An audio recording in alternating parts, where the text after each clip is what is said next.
కామారెడ్డి జిల్లా కేంద్రంలోని గార్డెన్స్ లో చెలో సంగారెడ్డి ఏఐసిసి ఉపాధ్యక్షుడు రాహుల్ గాంధీ బహిరంగ సభను విజయవంతం చేయాలని కాంగ్రెస్ పార్టీ సమీక్ష సమావేశాన్ని ఏర్పాటు చేసింది.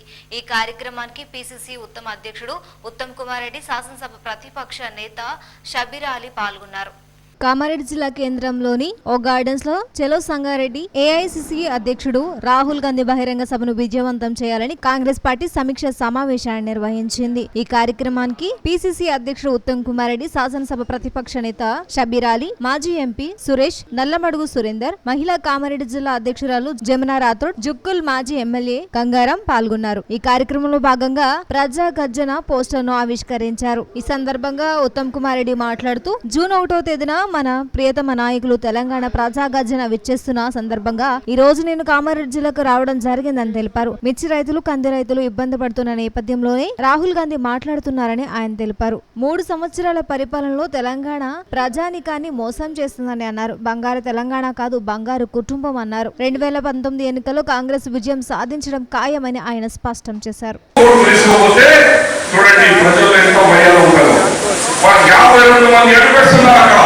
సమయానికి 52 మంది అడ్వకేట్స్ చేసి ఈ రైతులకు జామీన్ మేమున్నాం, ఈ రైతులకు అడ్డంగా మేము వాళ్ళ మనకు నిలబడి వాళ్ళకు బెయిలింగ్ ఇచ్చిన ఘనత మా 52 మంది అడ్వకేట్లకు మా కాంగ్రెస్ పార్టీ నాయకులకు ఉన్నదని తెలియజేస్తున్నాం. ఇలా ప్రభుత్వం కేసీఆర్ గారు ప్రెసిడెంట్ గారు మాట చెప్పినారు.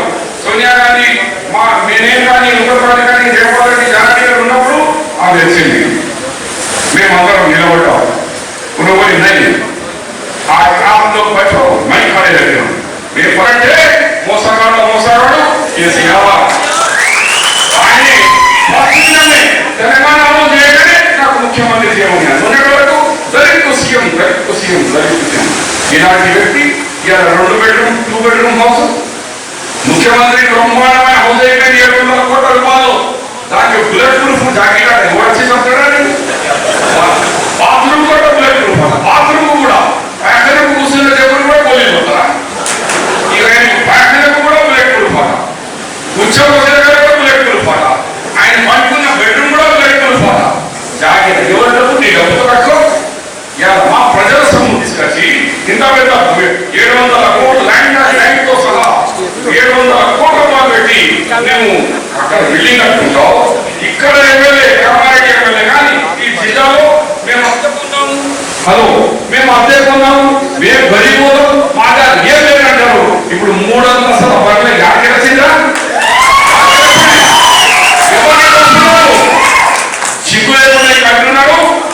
మేము కష్టపడి సంపాదించింది. నాకు 4 లక్షల జీతం ఉన్నది. ఆ భూమి ఎవరిది? అది క్రిస్టియన్ వాళ్ళ భూమి. సుప్రీంకోర్టు డైరెక్షన్ ఉంది. వక్ఫ్ బోర్డు కానీ, క్రిస్టియన్ ఆస్తులు కానీ, టెంపుల్ ఆస్తులు కానీ 100 కోట్లైనా 10 మందితో రిజిస్ట్రేషన్ మారినా అది ఎప్పుడైనా ఆ టెంపుల్ కే, ఆ వక్ఫ్ కే, అది క్రిస్టియన్ కే ఉంటుంది కానీ వేరే రిజిస్ట్రేషన్ కాదు. కాబట్టి నువ్వు చట్టసభ మెంబర్ ఉన్నావు, చట్టాలు చేసే దాంట్లో మెంబర్ గా ఉన్నావు. నీకు సిగ్గు శరం ఉంటే తక్షణమే ఆ భూమి, ఆ ఇల్లు ప్రభుత్వానికి హైదరాబాద్ చేసి ఆ చర్చ్ కు, సిఎస్ఐ చర్చ్ కు హైదరాబాద్ చేయాలని నేను డిమాండ్ చేస్తున్నా. ఈ రోజు ఈ పరిస్థితుల్లో ఎవరికి వదులుతలేదు. వాళ్ళ పార్టీలో ఉండి ఎన్ని గద్దారులు 8 మంది క్యాబినెట్ ఉన్నారు. ఇక ఈ ఆట తెలంగాణ గురించి మాట్లాడతారంటే ఇక సమయం ఆసన్నమైంది.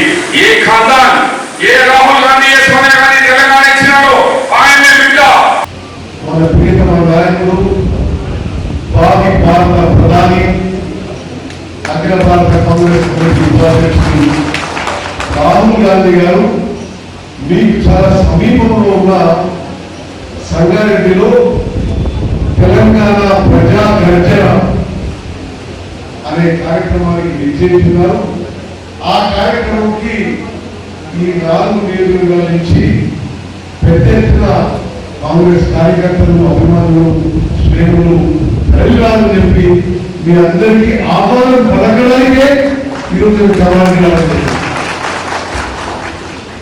మరి సరే, ఎలాంటి కానీ బాధపడ కానీ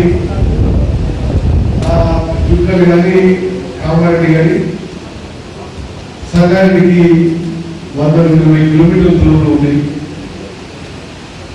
కొంత రాష్ట్రం రాష్ట్రంలో ఉష్ణోగ్రతలు పెరిగి కొంత హీట్ వేవ్ కండిషన్స్ ఉన్నా తప్పనిసరిగా కొత్త కామారెడ్డి జిల్లాలో కాంగ్రెస్ కార్యకర్తలు అందరూ కూడా ఉత్సాహంతో తరలివచ్చి రాహుల్ గాంధీ గారికి స్వాగతం పలికి వారి బహిరంగ సభని జయప్రదం చేయవలసిందిగా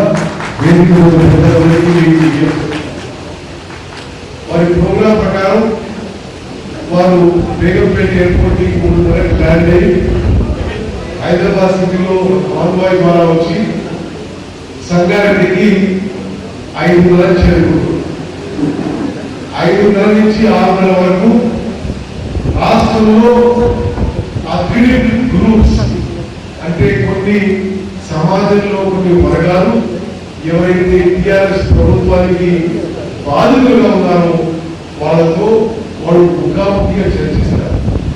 మిర్చి రైతులు కానీ, కందుల రైతులు కానీ, అదేవిధంగా ఖమ్మంలో బేడీ వేసిన రైతులు కానీ, నిరుద్యోగ యువత కానీ, ఫీజు రియంబర్స్మెంట్ సరి అయిన సమయంలో రాక ఇబ్బంది పడుతున్న విద్యార్థులు కానీ, అదేవిధంగా గతంలో ఉన్న ఇన్సెంటివ్స్ ప్రోత్సాహాలు లేని మహిళా సమూహాల సంఘాలు కానీ ఒక 45 నిమిషాలు వారితో రాహుల్ గాంధీ గారు విడివిడిగా 10 నిమిషాలు మాట్లాడతారు. 6:30 సభ మొదలైతుంది. అదే రాత్రి రాహుల్ గాంధీ గారు హైదరాబాద్ వెళ్ళిపోయి ఢిల్లీ వెళ్ళిపోతారు.